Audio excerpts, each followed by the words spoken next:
વર્તમાન પરિસ્થિતિમાં આપણામાંથી કોઈ એવું નહીં હોય જેણે પોતાના પરિવારમાં કે પોતાના સંબંધીઓના પહેલા વર્તુળની અંદર કોરોનાનો સામનો ન કર્યો હોય. તો આવો મળીએ એક એવા કોરોના વોરિયર્સને જેમને પોતાની મનની શક્તિથી, આત્મવિશ્વાસથી કોરોનાને હરાવી વિજય મેળવ્યો છે.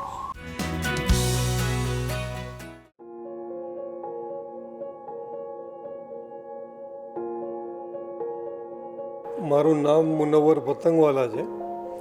હું અત્યારે નવગુજરાત સમય અખબારમાં આસિસ્ટન્ટ એડિટર તરીકે કામ કરું છું.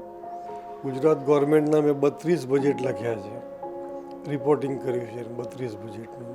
એ દરમિયાનમાં સૌથી પહેલાં 2 કેસ કોરોનાના મળ્યા હતા. ત્યારે અમે લોકો આમ વિધાનસભાની લોબીમાં ઊભા મજાક કરતા હોઈએ કે યાર કોરોના એટલે શું, સામાન્ય તાવ આવે, લોકો એકદમ બહુ મોટી વસ્તુ એને બનાવી દીધી. પછી મને પોતાને તાવ આવવાની શરૂઆત થઈ. તાવ એવો કે એમડી ડૉક્ટરની ટ્રીટમેન્ટ લેતો હતો પણ તાવ ઉતરે જ નહીં.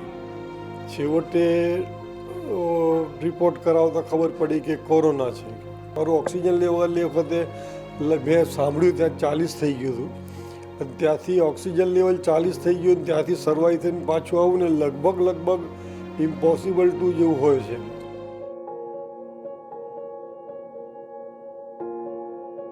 એ પછી થોડી વાર પછી હું બેભાન થઈ ગયો. લગભગ 2-2.5 દિવસ સુધી હું બેભાન રહ્યો.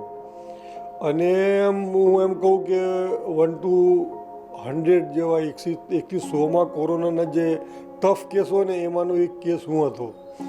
એટલી ખરાબ તબિયત મારી, ભાનમાં હું બેભાન થઈ જાઉં.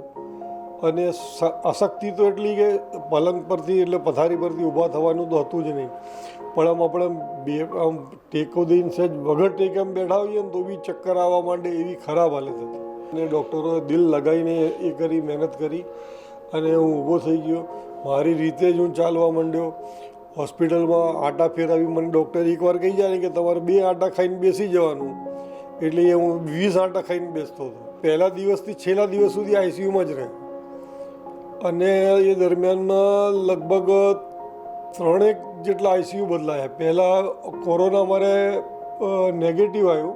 તબિયત મારી બગડતી સુધરતી પણ હું હિંમત સહેજે હારતો નહોતો. સહેજે એટલે આમ મજાક મસ્કરીઓમાં આજુબાજુ વોર્ડના બીજા પેશન્ટો જોડે બી હસી મજાક કરું, આમ તેમ કરીને બી.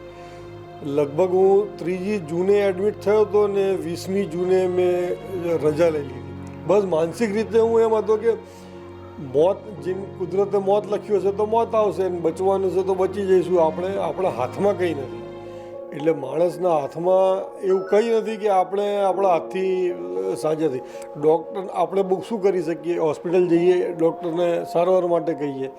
ડૉક્ટર સારામાં સારી સારવાર કરતું હોય, ડૉક્ટર સારામાં સારી સારવાર કરે છે, એ આપણને વિશ્વાસ છે, બરાબર. પછી આપણે હિંમત હારવાનું કારણ શું? અને હિંમત હારીને આપણે શું કરી લેવાના? ડૉક્ટરોએ, જે નર્સિસે જે મારી પાછળ મહેનત કરીને, એ તો જે લોકો એમ કહે છે ને કે સરકારી હોસ્પિટલોમાં સારવાર સારી થતી નથી અથવા સરકારી હોસ્પિટલોમાં ન જવું જોઈએ, તો એને તો હું કઈ રીતે નવાજું? બાકી એ ખોટું બોલે છે. ખોટું એટલે એમના અનુભવ જ નથી. એમ આપણને ચેપ લાગે ને આપણે બીજા 10ને લગાવવાના છે, આપણને ખબર નથી પડતી. આપણા જ ઘરમાં આપણે યુવાન હોઈએ, આપણે માન લો આપણી ઇમ્યુનિટી સારી હોય, આપણે બચી જઈએ, પણ ઘરમાં કોઈ વૃદ્ધ હોય એને આપણે ચેપ લગાવીએ તો એનાથી બિચારી જિંદગીની તકલીફ ઊભી કરી દઈએ ને. એટલે આપણે એક જવાબદાર નાગરિક તરીકે વર્તવાની જરૂર છે.